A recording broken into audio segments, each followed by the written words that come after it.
আজকের যে দিন, এই দিন এমনিতে এ পর্যন্ত আসে নাই। জালেমের জুলুম এবং অত্যাচার সহ্য করে এই দিন আমাদের পর্যন্ত পৌঁছে গিয়েছে। পাথরপাড়া দারুল উলুম মাদ্রাসা কর্তৃক আয়োজিত বার্ষিক ওয়াজ মাহফিল আজ 18 ফেব্রুয়ারি 2024 দিনের কাজে দিনের নিসবতে আল্লাহ রাব্বুল আলামিন অসংখ্য নবী রাসূল দুনিয়ার জমিনে পাঠিয়েছেন, সাহাবায়ে কেরামদেরকে পাঠিয়েছেন, তাবে তাবেঈনদেরকে পাঠিয়েছেন, আইম্মায়ে মুজতাহিদিনদেরকে পাঠিয়েছেন। আজকের যে দিন, এই দিন এমনিতে এ পর্যন্ত আসে নাই। জালেমের জুলুম এবং অত্যাচার সহ্য করে এই দিন আমাদের পর্যন্ত পৌঁছে গিয়েছে। আল্লাহ যে বান্দাকে যত বেশি মহব্বত করেন এবং যত বেশি ভালোবাসেন, তাকে ঠিক ততটাই বেশি কঠিন দিয়ে পরীক্ষা করেন। অসংখ্য নবী রাসূল দুনিয়ার জমিনে এসেছেন, তার মধ্য থেকে আমাদের নবী মুহাম্মদুর রাসূলুল্লাহ সাল্লাল্লাহু আলাইহি ওয়াসাল্লামকে, জিনার মতো দামি মানুষ, যার মতো মূল্যবান মানুষ এবং যার জীবনে একটি গুনাহ নেই, আলহামদুলিল্লাহ আলহামদুলিল্লাহি ওয়া কাফা ওয়া সালামুন আলা ইবাদিহিল্লাযীনা ইসতাফা। أما بعد فأعوذ بالله من الشيطان الرجيم. بسم الله الرحمن الرحيم. يا أيها الذين آمنوا استعينوا بالصبر والصلاة إن الله مع الصابرين.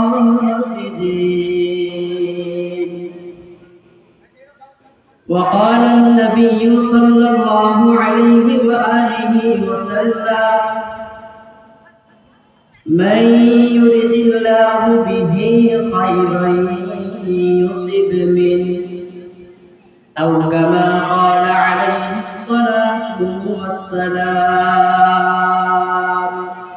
صدق الله مولانا العظيم وصدق رسوله النبي الكريم ونحن على ذلك من الشاهدين والشاكرين والذاكرين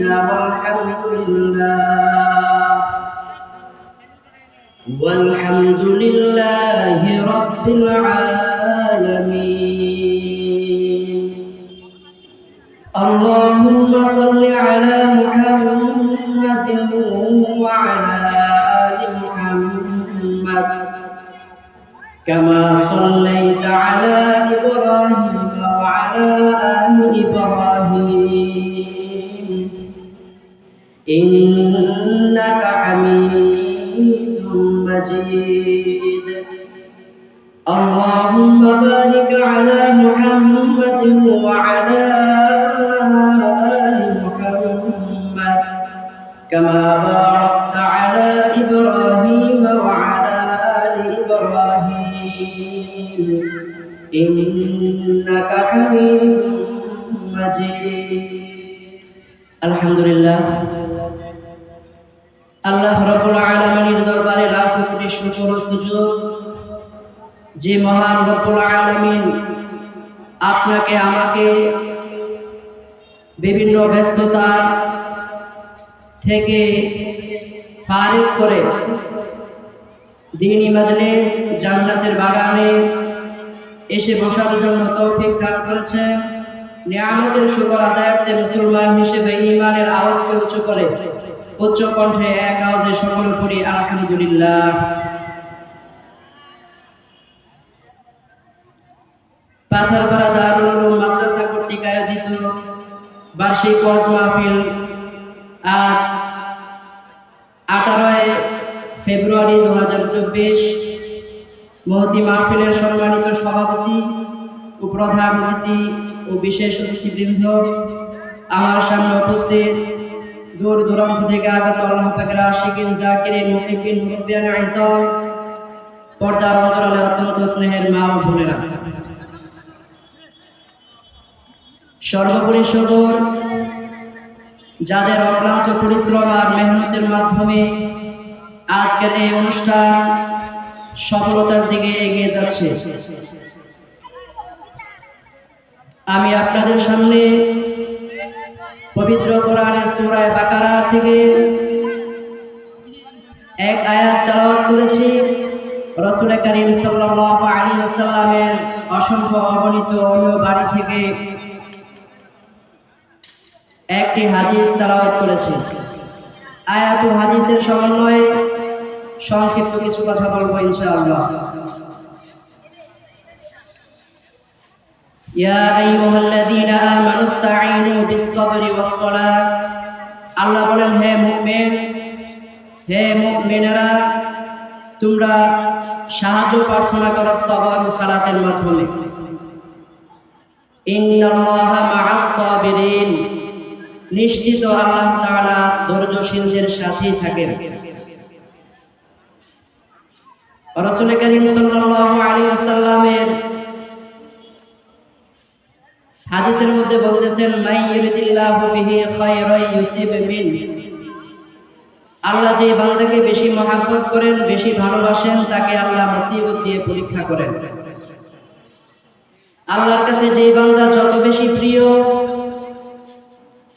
তার পরীক্ষাটাও ঠিক ততটাই বেশি কঠিন হয়।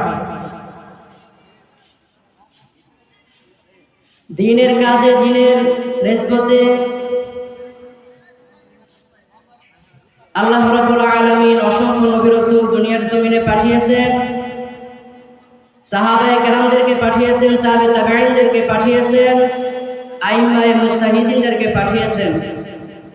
তো এই দিন আমাদের পর্যন্ত আসা, এই পর্যন্ত আসা, এর পিছনে আল্লাহর ওয়ালাদের অনেক বড় কষ্ট মুজাহাদা রয়েছে।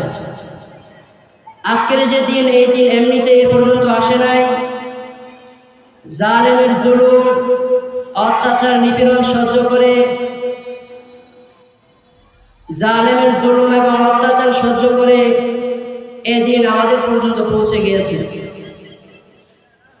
এই দিনকে টিকিয়ে রাখা আমাদের উপরে রাসূল সাল্লাল্লাহু আলাইহি ওয়াসাল্লাম দায়িত্ব দিয়ে গিয়েছেন। এই দিনী মজলিসগুলো এবং মাদ্রাসাগুলো, ইসলামী শিক্ষাগুলো কিভাবে বাস্তবায়ন হয় এবং এটা কিভাবে কিয়ামত পর্যন্ত টিকে থাকে, এটার দায়িত্ব উলামায়ে কেরামদেরকে দিয়েছেন। আল্লাহ তাআলা ওয়াদা করেছেন যে এটা কায়েম থাকবে কিয়ামত পর্যন্ত। সুতরাং এই দিন এই পর্যন্ত আসার পিছনে অনেক কষ্ট মুজাহাদা হয়েছে।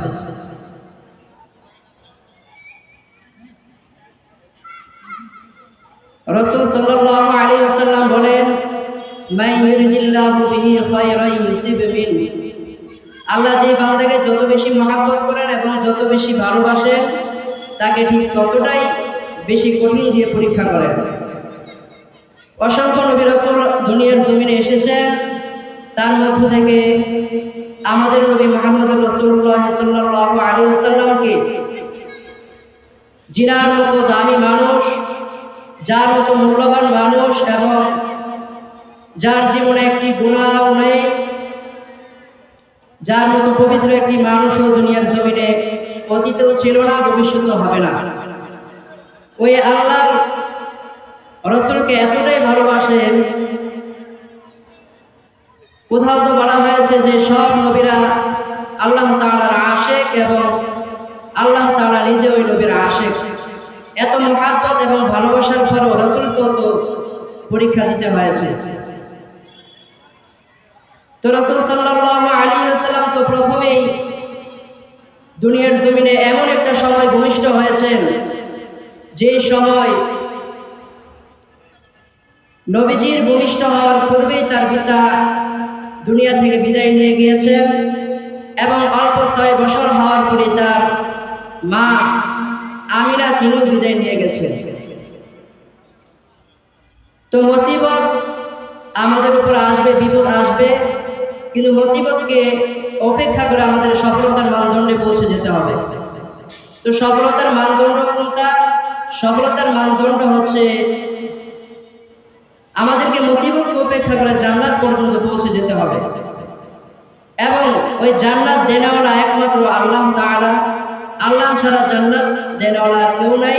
তো ওই আল্লাহর সাথে সম্পর্ক গড়তে হবে, এবং আল্লাহর সম্পর্ক যদি গড়তে পারি তাহলেই আমাদের সফলতার মানদণ্ডে পৌঁছা সম্ভব।